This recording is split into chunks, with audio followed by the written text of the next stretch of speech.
से और आगे भविष्य में यूपीएससी की प्रिपरेशन के हिसाब से आपके लिए दिल्ली से बढ़िया कोई जॉब नहीं हो सकता। और रियल में यहाँ की जो फैसिलिटीज हैं बहुत गजब होती हैं। तो एक ड्रीम जॉब होता है दिल्ली टीजीटी का, याद रखना, ठीक है। तो सीटेट मैंने बता दिया है।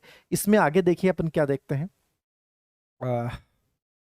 जैसे स्पेशली मैं आपको बता दूं टीजीटी का, जैसे इन्होंने बताया है टीजीटी में आपको यदि प्रिपरेशन करनी है, ठीक है ना, सीटेट होनी चाहिए, याद रखना, ठीक है ना। वर्किंग नॉलेज ऑफ हिंदी का नॉलेज आपको होना चाहिए, और ये सब चीज़ें हैं इन्होंने बताई हैं। जैसे एक मैथ का अपन देखते हैं, इसमें एक चीज़ और बता देता हूँ मैं आपको। मेल और फीमेल दोनों के अलग अलग पद होते हैं। ये मेल की बेस पोस्टें होती हैं, फीमेल की पोस्टें होती हैं। तो मेल और फीमेल के अलग अलग वर्गीकरण के अकॉर्डिंग पोस्टें आती हैं। जैसे मान लीजिए मैथ का पिछली भर्ती का आया हुआ है, जिसमें पद खाली रह गए थे, मतलब मिनिमम क्वालिफिकेशन वाले बच्चे मिले ही नहीं थे। कितनी बड़ी बात है, आप सोचिए। यहाँ अपन परेशान होते हैं स्टेट की वैकेंसियों में, नंबर नहीं आता है, यहाँ पद खाली जाता है क्योंकि बच्चा इसके अकॉर्डिंग तैयारी नहीं कर पाता है, ठीक है। तो इसमें स्पेशली जो मैं टीजीटी की बात कर रहा हूँ उसमें इन्होंने क्लियर दे रखा है कि 45% मार्क्स जो हैं वो आपके होने चाहिए, याद रखना, ठीक है ना। 45% मार्क्स जो है आपके एग्रीगेट जो है वो डिग्री बीए में होने चाहिए, जो स्नातक ऑनर्स जिससे भी आपने पास या ऑनर्स से किया है, ठीक है। और 2 स्कूल सब्जेक्ट जो है वो आपके होने चाहिए, स्पेशली जिस आप विषय से दे रहे हैं, चाहे इंग्लिश से, मैथमेटिक्स से, नेचुरल साइंस, सोशल साइंस से। तो इंग्लिश होना चाहिए, इंग्लिश में तो एक ही हो जाएगा, बट सोशल साइंस और नेचुरल साइंस में स्पेशली टीजीटी में आपको देखना है। जैसे साइंस में फिजिक्स, केमिस्ट्री, बायोलॉजी, बॉटनी और जूलॉजी में से 2 विषय होने चाहिए। सोशल साइंस में से history, political science, economics, business studies, sociology, geography और साइकोलॉजी, इनमें से कोई 2 विषय आपके होने चाहिए। बाकी हिंदी और इंग्लिश में तो स्पेशली वो संबंधित विषय आपका होना चाहिए। तो ये टीजीटी में बेसिक आपको 2 विषयों में, स्पेशली ये 2 विषय आपके स्नातक में होने जरूरी हैं, साइंस में और सोशल स्टडीज में। बाकी हिंदी इंग्लिश जो भी है उनमें तो कोई बड़ा इशू नहीं है। तो ये हल्का सा मैंने बता दिया है, बाकी विज्ञप्ति जैसे आएगी मैं एक बार और बता दूंगा, ठीक है। वेतन 93 से 34,800 होता है, ग्रेड पे 4600 होता है, गजब की नौकरी है। ग्रुप बी की नौकरी, याद रखना, ग्रुप बी में होना ही सबसे बड़ी बात है। 32 ईयर आपकी एज लिमिट होनी चाहिए, नीचे नीचे। As relaxation will be given as a per the table of पेरा, यानी वो मैंने बताया तो एसटी, एससी, ओबीसी और विकलांग बच्चों के लिए जो भी छूट है एज का मैंने बताया। बाकी 32 ईयर होना चाहिए यदि इन कैटेगरी में आप बिलोंग नहीं करते हैं तो, ठीक है। और ये इनका सिलेबस का रहता है, याद रखना।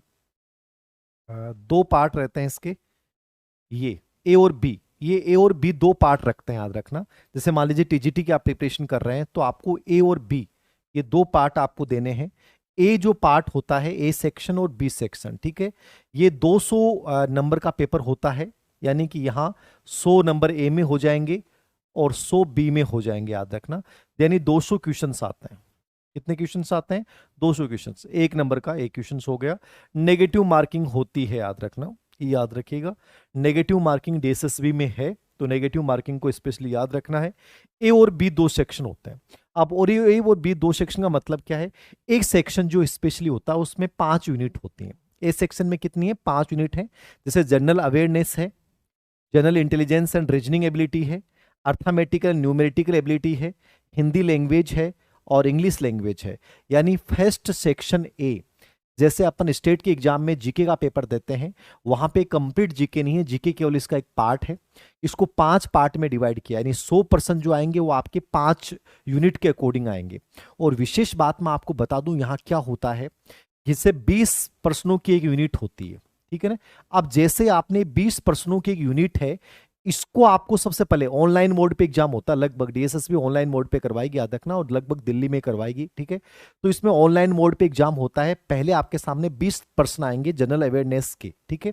जनरल अवेयरनेस का मतलब हो गया ज्योग्राफी हो गई, हिस्ट्री हो गई, कॉन्स्टिट्यूशन हो गया, ठीक है, करंट हो गया, जितने भी संस्थाएं हैं जितने भी उनसे रिलेटेड प्रश्न हो गए, स्पेशली दिल्ली बेस्ड जो इतिहास, कला, संस्कृति, उसको भी आपको देखना, याद रखना, ठीक है ना। तो history, polity, constitution, sports, art and culture, geography, economics, everyday general science, scientific research, national international organisation, ठीक है। तो संस्थाएं, इन सब के ऊपर ये 20 प्रश्न होते हैं। अब आपने ऑनलाइन इन 20 प्रश्नों को दिया, ये 20 प्रश्न सबमिट करने के बाद ही आपको अगले 20 प्रश्न दिखाई देंगे।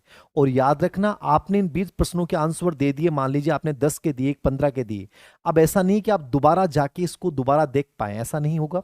भरने के बाद जो है वो आपको नहीं दिखेंगे दोबारा, यानी पहले ही पार्ट में आप बहुत अच्छे से इन प्रश्नों को देख के और फिर इनका आंसर दें।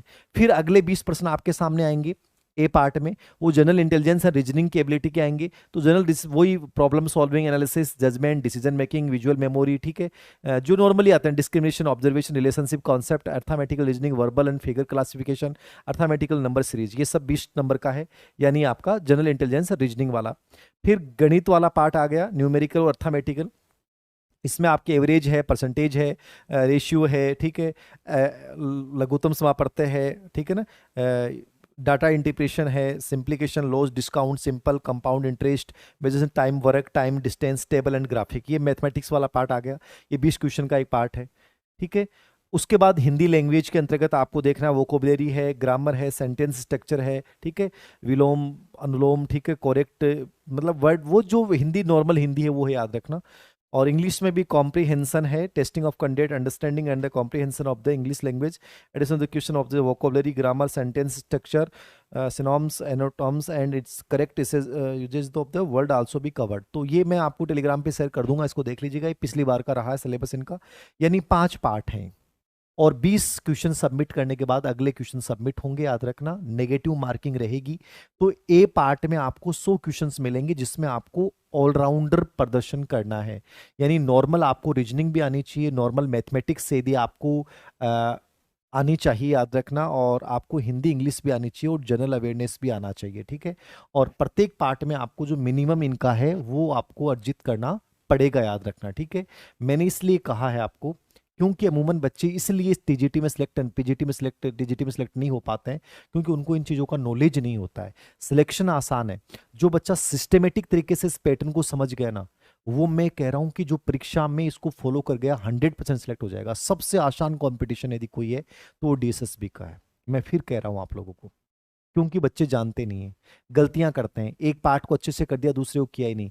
सभी पार्ट्स में आपको मिनिमम क्वालिफिकेशन मार्क्स प्राप्त करने होते हैं, तभी जाके मैंने कहा कि पोस्टें खाली रह जाती हैं, स्पेशली गणित जैसे विषय में।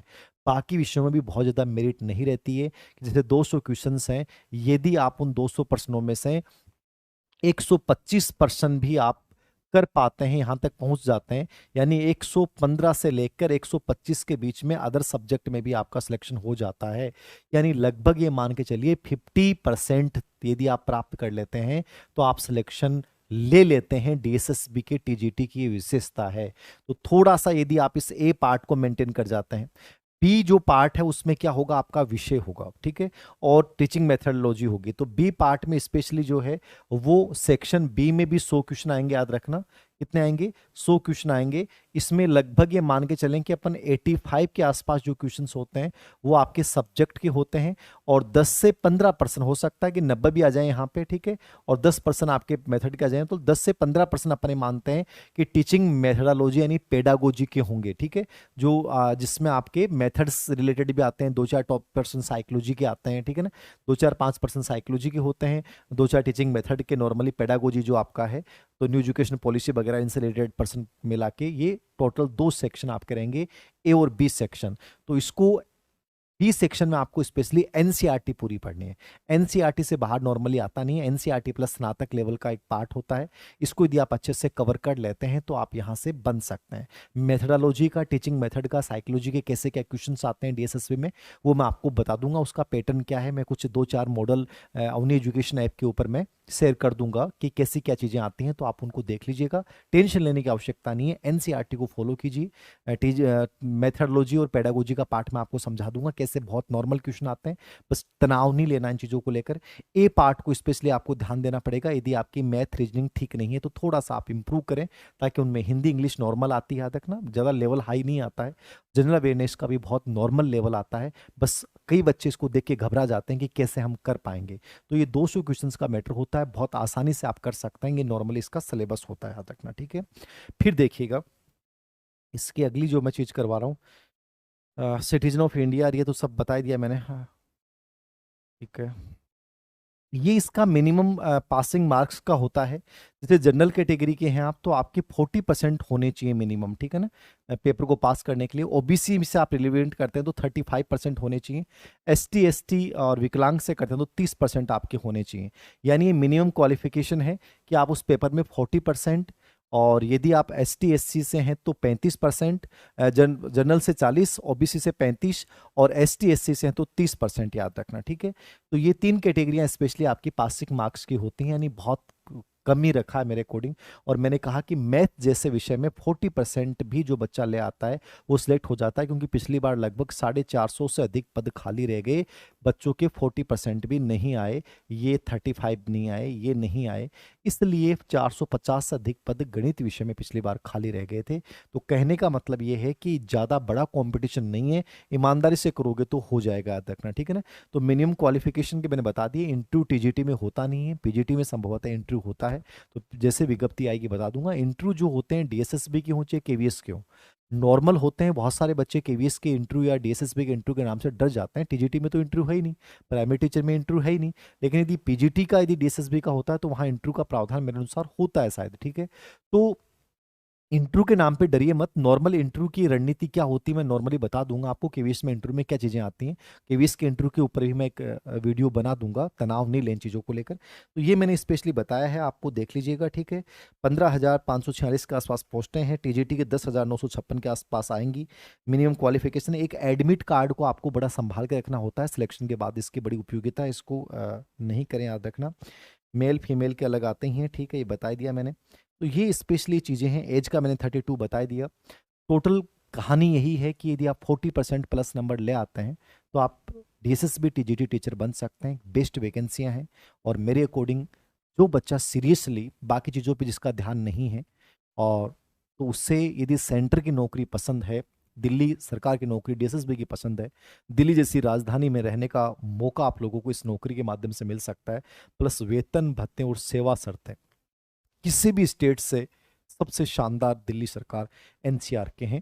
बाकी कोई भी इससे रिलेवेंट नई जानकारी होगी, अपडेट होगा, मैं आपको शेयर कर दूंगा। स्पेशली टेलीग्राम से जरूर आप जुड़िए रहेगा। थैंक यू वेरी मच, शुभकामनाएं आपको।